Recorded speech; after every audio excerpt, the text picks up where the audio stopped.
भगवान श्री कृष्ण ने कहा, युधिष्ठिर,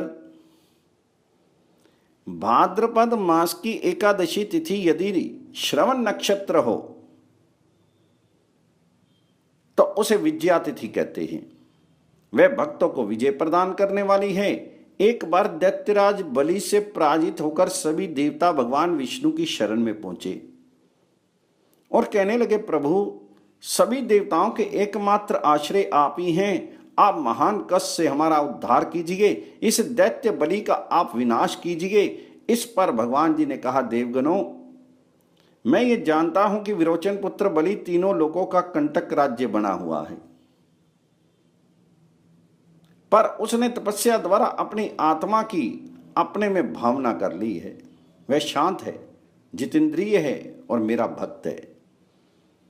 उसके प्राण मुझ में ही लगे हैं। वह सत्य प्रतिज्ञ है। बहुत दिनों के बाद उसकी तपस्या का अंत होगा। जब मैं इसे अविनय संपन्न समझूंगा तब उसका अभीष्ट हरण कर लूंगा और आपको दे दूंगा।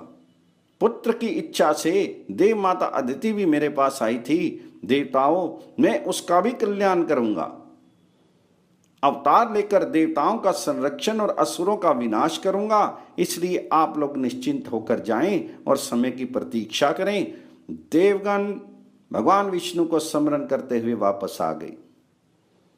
इधर अदिति भी भगवान विष्णु का ध्यान करती थी। कुछ काल में उसने गर्भ में भगवान जी को धारण किया। 9वें मास में वामन भगवान अदिति के गर्भ से प्रादुर्भूत हुए। उनके पैर छोटे, शरीर छोटा, सिर बड़ा और छोटे बच्चे के समान हाथ पैर, उदर आदि थे।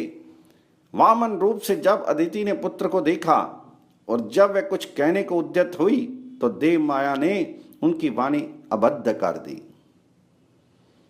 हे नरोत्तम, भाद्रपद मास के श्रवण नक्षत्र से युक्त एकादशी तिथि में जब त्रिविक्रम वामन भगवान जी का पृथ्वी पर अवतार हुआ तब पृथ्वी डगमगाने लगी।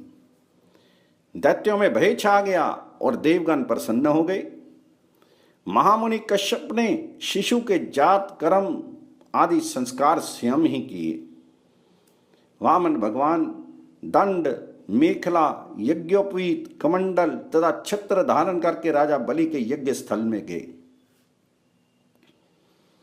उन्होंने बलि से कहा, यज्ञपते, मुझे 3 पग भूमि प्रदान करो। तो बलि ने कहा, मैंने दे दी। उसी समय भगवान वामन ने अपना शरीर बढ़ाना प्रारंभ किया। भगवान जी ने अपना शरीर इतना विशाल बना लिया कि 1 पग से संपूर्ण पृथ्वीलोक को नाप लिया तथा दूसरे पग से ब्रह्मलोक को नाप लिया। तीसरा पग रखने के लिए जब कोई स्थान नहीं मिला तो देवगण, सिद्ध, ऋषि, मुनि इस कृत्य को देखकर साधु साधु कहने लगे और भगवान जी की स्तुति करने लगे।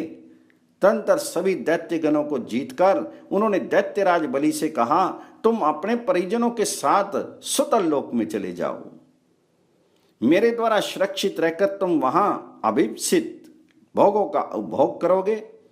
वर्तमान में जो इंद्र हैं उनके बाद तुम इंद्रत्व को प्राप्त करोगे। बलि भगवान को प्रणाम करके प्रसन्न होकर सुतल लोक को चला गया। भगवान जी ने देवताओं से कहा, आप लोग अपने अपने स्थान पर निश्चिंत होकर रहें। भगवान भी संसार का कल्याण करके वहीं अंतर ध्यान हो गए। राजन, ये सभी कर्म एकादशी तिथि को हुए थे, अतः यह तिथि देवताओं की विजय तिथि मानी गई है। यही एकादशी तिथि फागुन मास में पुख्य नक्षत्र से युक्त होने पर विद्या तिथि कही गई है।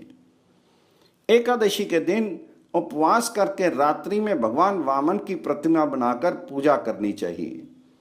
प्रतिमा के समीप ही कुंडिका, छत्र, चरण पादुका, यष्टि, यज्ञोपवीत, कमंडल तथा मृगचर्म आदि स्थापित करने चाहिए।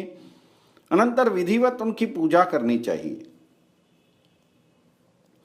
और उन्हें मंत्रों द्वारा नमस्कार करके प्रार्थना भी करनी चाहिए।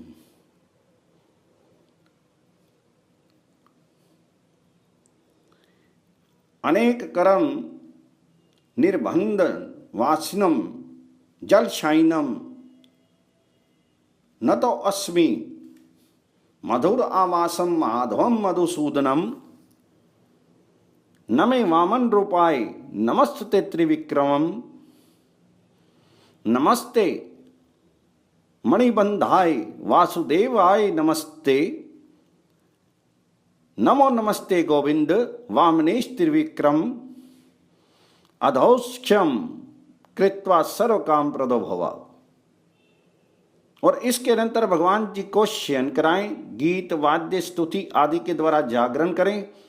प्रातःकाल उस प्रतिमा की पूजा करके मंत्र पूर्वक उसे ब्राह्मण को निवेदित कर दें।